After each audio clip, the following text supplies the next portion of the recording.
व्यक्ति बर्बाद कब होता है और कैसे होता है?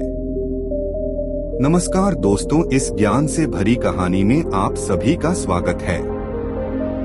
सफलता पाने के लिए हर व्यक्ति मेहनत करता है, लेकिन जैसे जैसे वह सफलता के नजदीक पहुंचता जाता है, उसके अंदर घमंड आने लगता है और वह अपने आप को गुरु से ज्यादा बेहतर मानने लगता है। लेकिन जब वह बिना गुरु के मार्गदर्शन में आगे बढ़ता है तो उसे बहुत सारी परेशानियों का सामना करना पड़ता है। तब उसे समझ आता है कि जिंदगी में गुरु क्यों जरूरी होता है। एक बार की बात है, एक गांव में एक कुम्हार रहता था। वह अपने परिवार का अच्छे से पालन पोषण करता था। उस कुम्हार का एक बेटा था जिसकी उम्र 15 साल थी। वह लड़का खेलता, कूदता और पढ़ाई करता था और कभी कभी वह अपने पिता की माटी के घड़े बनाने में मदद भी करता था। जब लड़का घड़े बनाता था तो वह घड़ा अपने पिता को बताता और पूछता कि पिताजी घड़ा कैसा बना है। तो उसका पिता देखता और बोलता घड़ा तो अच्छा बना है, लेकिन इसमें एक कमी है, उसको ढूंढो और ठीक करो। तो लड़का उस घड़े को और अच्छे से देखकर उसमें सुधार कर देता। और हर बार जब लड़का घड़ा बनाता तो वह हर बार अपने पिता से पूछता कि पिताजी घड़ा कैसा बना है। तो उसका पिता देखता और बोलता घड़ा तो अच्छा बना है, लेकिन इसमें एक कमी है, उसको ढूंढो और ठीक करो। हर बार कुम्हार यही बोलता तो बच्चा उस घड़े को दोबारा से देखता और फिर उस घड़े को और अच्छे से गोलाई देता। अब धीरे धीरे वह लड़का इसी तरह घड़े को बनाने लगा और अपने पिता से पूछता तो कुम्हार उसे वही जवाब देता कि इसमें थोड़ी कमी है, देखो और इसमें सुधार करो। और लड़का उसे देखकर ठीक कर देता और अच्छे से उस घड़े को गोलाई देता। और ऐसा होते होते एक समय ऐसा आया कि मार्केट में उस लड़के का घड़ा 500 रुपए का बिकता और उसके पिता का घड़ा 400 रुपए में बिकता। अब कुछ दिनों ऐसा ही चलता है और लड़का घड़े बनाते समय फिर अपने पिता से पूछता है कि पिताजी घड़ा कैसा बना है। तो पिता फिर वही जवाब देता है कि घड़ा तो सही बना है, बस थोड़ी सी कमी है, देखो और उसे सही करो।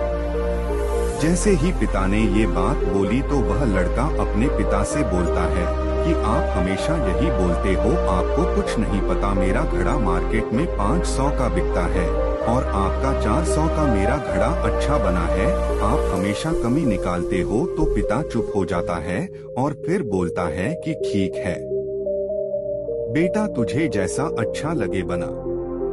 और फिर पिता अपने काम में लग जाता है और लड़का अपने काम में लग जाता है। अब धीरे धीरे जो लड़का रहता है उसकी सेल गिरने लगती है, लेकिन जो पिता रहता है उसके घड़े अब भी 400 के ही बिकते हैं। तो अब लड़का हैरान होने लगता है कि ये क्या हो रहा है। कुछ दिनों बाद उसके घड़ों की प्राइस और कम होने लगी तो वह परेशान हो जाता है और कुछ दिनों बाद परेशान होकर अपने पिता के पास जाता है और उनसे बोलता है कि ऐसी ऐसी बात है, मेरे घड़े अब कोई लेता ही नहीं है। तो वह जो कुम्हार होता है वह अपने बेटे को बताता है कि ये जो तुमने मुझसे बोला था कि मेरा घड़ा इतने का बिकता है और तुम्हारा घड़ा इतने का, तो यही बात कुछ समय पहले मैंने अपने पिता से बोली थी, जिसकी वजह से मैं यहाँ तक सीमित रह गया क्योंकि मैंने गलती की उस बात को समझने की। लेकिन तुम इस बात को समझो कि कोई भी काम हम करते हैं तो उसमें कुछ न कुछ कमी रह ही जाती है और उस काम को और अच्छे से किया जा सकता है। इसलिए कभी संतुष्ट मत होना, हमेशा सुधार के लिए सोचना, क्योंकि हम हमेशा पहले से बेहतर कर सकते हैं। सीख, इस कहानी से आपको कई सारी सीख मिल सकती हैं। बस आपका नजरिया सीखने वाला होना चाहिए।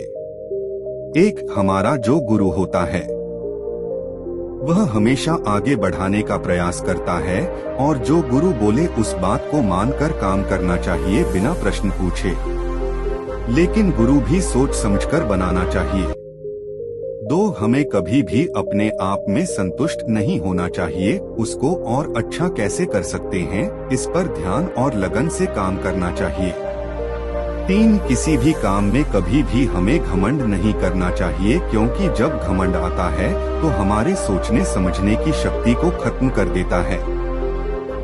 तो जैसा कि इस कहानी में बताया गया है कि हमें कभी भी संतुष्ट नहीं होना चाहिए। हम अपने काम को हमेशा और बेहतर तरीके से कर सकते हैं। चाहे आप शेयर बाजार में काम करते हो या नेटवर्क मार्केटिंग में, आप आगे बढ़ते रहेंगे जब तक आप अपनी गलतियों से सीखते रहेंगे और अपने काम को और बेहतर करेंगे। तो तोते का सूप। नमस्कार दोस्तों, इस ज्ञान से भरी कहानी में आप सभी का स्वागत है। ये एक ऐसी कहानी है जो आपको हर जगह मदद करेगी, चाहे आप नेटवर्क मार्केटिंग बिजनेस में हो या होटल के मैनेजर हो या आप किसी भी जगह काम करते हैं। ये कहानी हर इंसान के लिए बहुत महत्वपूर्ण है। इस कहानी के माध्यम से आपको पता चलेगा कि एकता की ताकत क्या होती है। जिस संगठन में, जिस कंपनी में या जिस घर में, यहाँ तक कि हर जगह जहाँ के लोगों में एकता नहीं होती, वह संगठन या परिवार कभी भी सफल नहीं होता। और संगठन या परिवार जिसमें एकता नहीं होती है, उसका जल्द ही पतन हो जाता है।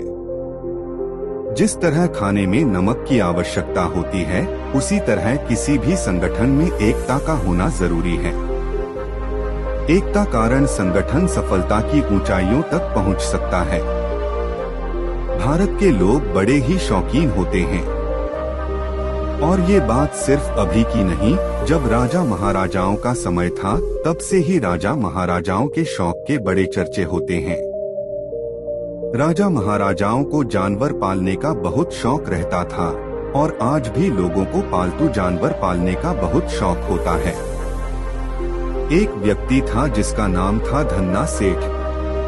धन्ना सेठ एक जाना पहचाना अमीर व्यक्ति था, जिसकी पूरे शहर में चर्चा रहती थी। धन्ना सेठ की जो पत्नी थी, उसको जानवर पालने का बहुत शौक था।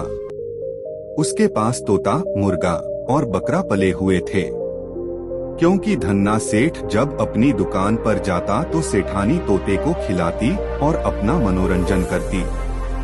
लेकिन इन सभी पालतू जानवरों के साथ एक चूहा भी रहता था, जिससे सेठानी बहुत परेशान रहती थी, क्योंकि चूहा सेठानी के कई सारे कपड़ों को कुतर देता था। दिवाली के त्योहार के दिन धन्ना सेठ अपनी पत्नी के लिए 5000 रुपए की एक बहुत शानदार साड़ी लेकर आता है, और सेठानी दूसरे दिन उस साड़ी को पहनने लिए बहुत ही उत्सुक रहती है। दूसरे दिन जब सेठानी उस साड़ी को पहनने के लिए उठाती है तो देखती है कि उस साड़ी में एक बड़ा सा छेद हो रहा होता है। ये देखते ही सेठानी आग बबूला हो जाती है, क्योंकि उस साड़ी को चूहा कुतर देता है, जिससे साड़ी में छेद हो जाता है। ये बात धन्ना सेठ को पता चलती है तो धन्ना सेठ सेठानी से बोलता है, गुस्सा मत हो, मैं दूसरी साड़ी ले आऊंगा और चूहे को पकड़ने के लिए चूहादानी ले आऊंगा। दूसरे दिन धन्ना सेठ चूहादानी ले आता है। चूहादानी को देख चूहा डर जाता है। चूहा भागते भागते तोते के पास जाता है और तोते से बोलता है, तोता भाई घर में चूहादानी आ चुकी, मुझे पकड़ने के लिए कुछ करना पड़ेगा। तो तोता बोलता है, चूहादानी तो तुझे पकड़ने के लिए है, मुझे उससे क्या।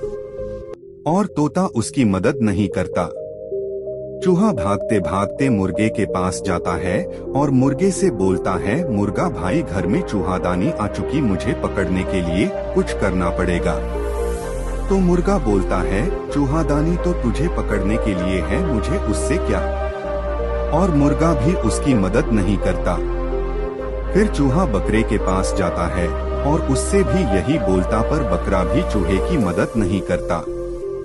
अब रात होती है और सेठानी चूहे का इंतजार करती है कि कब चूहा चूहेदानी में फंसे और कब वह अपनी नई साड़ी को कुतरने का बदला ले। कुछ देर बाद अचानक से खट की आवाज आती है और सेठानी जल्दी में बिना लाइट चालू किए चूहादानी के पास जाती है। जैसे ही सेठानी उस चूहादानी को उठाती है तो उसे एक जहरीला सांप काट लेता है जो चूहे को खाने के लिए आया था और चूहादानी में फंस गया था। सांप सेठानी को खाकर वहां से भाग जाता है और यहाँ सेठानी की चीख सुनकर धन्ना सेठ भी जाग जाता है और लाइट चालू करके देखता है तो उसे पता चलता है कि सेठानी को सांप ने काट लिया। धन्ना सेठ तुरंत सेठानी को डॉक्टर के पास ले जाता है। डॉक्टर सेठानी का चेकअप करता है, फिर बोलता है कि इसका इलाज तो बहुत मुश्किल है क्योंकि सांप बहुत जहरीला था और डॉक्टर बोलता है कि मैंने ऐसा सुना है कि अगर सही समय पर तोते का सूप मिल जाए तो सेठानी को बचाया जा सकता है, लेकिन तोता इतनी जल्दी कहाँ से मिलेगा?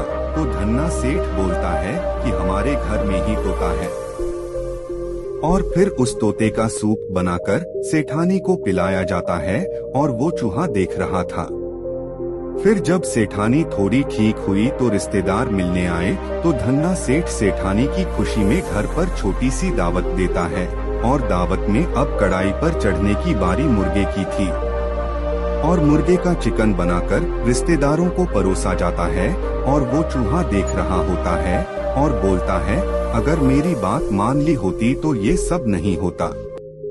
और कुछ दिनों बाद जब सेठानी बिल्कुल ठीक हो जाती है तो रिश्तेदार बोलते हैं कि इतना जहरीला सांप था, सेठानी की किस्मत बहुत अच्छी थी और अब सेठानी बिल्कुल ठीक है। तो धन्ना सेठ सेठानी के बिल्कुल ठीक होने की खुशी में एक पार्टी रखता है और उस पार्टी में मटन बनाया जाता है और इस बार कढ़ाई पर चढ़ने की बारी उस बकरे की थी और चूहा ये सब देख रहा था और सोच रहा था कि अगर इन्होंने मेरी मदद की होती तो ये भी जिंदा होते। और इस तरह सभी जानवर एक के बाद एक की जान चली जाती है, लेकिन अगर उन्होंने चूहे की बात मानी होती तो सभी जानवर ठीक होते, लेकिन उन्होंने एक दूसरे की मदद नहीं की जिसका परिणाम ये हुआ कि वह सब के सब मारे गए। अगर वह सभी एक साथ एकता में रहते तो सभी जिंदा होते। इस कहानी से सीख मिलती है कि अगर हम एकता में नहीं रहते हैं और एक दूसरे का साथ नहीं देंगे तो हमारे साथ भी यही होगा। हमें कोई भी अकेला समझकर फायदा उठा लेगा। अगर आप किसी ऑफिस में काम करते हैं और वहां पर एक अधिकारी अपनी कुर्सी की ताकत का इस्तेमाल कर लोगों को परेशान करता है, गार्डों को परेशान करता है और आप उनकी मदद नहीं करते हैं, तो इसकी क्या गारंटी है कि वह अधिकारी आपको परेशान नहीं करेगा? और ऐसा जरूर आएगा क्योंकि पूरा स्टाफ अगर एकता के साथ नहीं खड़ा हुआ तो वह अधिकारी सबको परेशान करने लगेगा। प्रचंड मनोबल खानी। नमस्कार दोस्तों, इस ज्ञान से भरी कहानी में आप सभी का स्वागत है। आपका मनोबल बढ़ाएगी ये कहानी। प्राचीन काल में एक राजा के पास एक हाथी था। उस हाथी पर चढ़कर उसने कई युद्ध में विजय हासिल की थी। यह हाथी जब छोटा था तभी से उसे इस तरह से प्रशिक्षित किया गया था कि वह युद्ध कला में खूब प्रवीण हो गया। युद्ध में सेना के आगे चलते हुए यह पर्वत सा हाथी जब गुस्से से चिंघाड़ता हुआ दुश्मन सेना में घूमता था तो दुश्मनों के छक्के छूट जाते थे। इस तरह इस बलवान हाथी की कीर्ति चारों दिशाओं में फैली हुई थी। धीरे धीरे समय के साथ वृद्धावस्था की ओर बढ़ने लगा। उसकी चमड़ी ढीली हो गई। उसकी जवानी का जोश और पराक्रम जाता रहा। अब उसे केवल हाथीशाला में ही रखा जाने लगा। उसका महत्व कम होने के कारण उसका पहले जैसा ध्यान नहीं रखा जाता था। उसे मिलने वाले खाने में भी कमी कर दी गई। कई बार तो बुढ़े सेवक के ध्यान चूक जाने से उसे भूखा प्यासा रहना पड़ता था। इन दिनों से ठीक से पानी नहीं मिलने के कारण और एक दिन बहुत प्यास लगने के कारण वह हाथीशाला से निकलकर एक पुराने तालाब के किनारे चला गया। वहां उसने खूब छक्कर पानी पिया और नहाने के लिए गहरे पानी में उतर गया। लेकिन तालाब में ज्यादा कीचड़ होने के कारण वह वृद्ध हाथी उसमें फंस गया। वह जितना कीचड़ से निकलने का प्रयास करता उतना वह अंदर धंसता जाता। ऐसा करते करते वह गर्दन तक कीचड़ में फंस गया। वहां आसपास के लोगों ने उस हाथी को पहचानकर उसका समाचार राजा तक पहुंचाया। राजा ने तुरंत ही उसे निकालने का आदेश दे दिया, लेकिन बहुत प्रयासों के बाद भी वह हाथी को नहीं निकलवा पाए। सभी उसे मौत के मुंह में जाते हुए देखने को विवश थे। तभी एक मंत्री ने राजा को एक युक्ति सुझाई। राजा ने हाथी को निकालने वाले सभी लोगों को वापस बुलवा लिया। अब सारे आदमियों को युद्ध सैनिकों की वेशभूषा पहनाई गई और वो सभी वाद्य यंत्र मंगवाए गए जो युद्ध के मौके पर काम लिए जाते थे। हाथी के सामने युद्ध के नगाड़े बजने लगे और सैनिक इस तरह से उस हाथी की ओर बढ़ने लगे जैसे वह दुश्मन पक्ष के हो। यह दृश्य देखकर उस हाथी में गजब का जोश आ गया। उसने जोर से चिंगाड़ लगाई और दुश्मन पर हमला करने के लिए अपनी पूरी ताकत का इस्तेमाल करते हुए कीचड़ को रौंदते हुए तालाब के किनारे पहुंच गया और दुश्मनों पर हमला करने के लिए दौड़ने लगा। आखिरकार उसे नियंत्रित कर लिया गया। इस तरह वह हाथी अपने मनोबल के कारण अपनी जान बचा पाया। दोस्तों, जिसका मनोबल जाग जाए तो वह कमजोर और असहाय होते हुए भी असंभव से दिखने वाले कार्य कर दिखाते हैं। मनुष्य की सारी सफलताएं उसके मनोबल पर निर्भर करती हैं। अपने प्रचंड मनोबल के दम पर वह हर लक्ष्य को प्राप्त कर सकता है। इसलिए हमें भी कभी अपना मनोबल कमजोर नहीं पड़ने देना चाहिए। हो सकता है कुछ असफलताएं मिले, लेकिन हमें दुगुने उत्साह के साथ वापस उठ खड़ा होना है और फिर से भरपूर प्रयास करना है। दोस्तों, आपको यह कहानी आपको कैसी लगी हमें कमेंट के द्वारा जरूर बताएं और इसे अपने दोस्तों के साथ शेयर भी करें, क्योंकि हो सकता है किसी को इस समय इसकी सबसे ज्यादा जरूरत हो।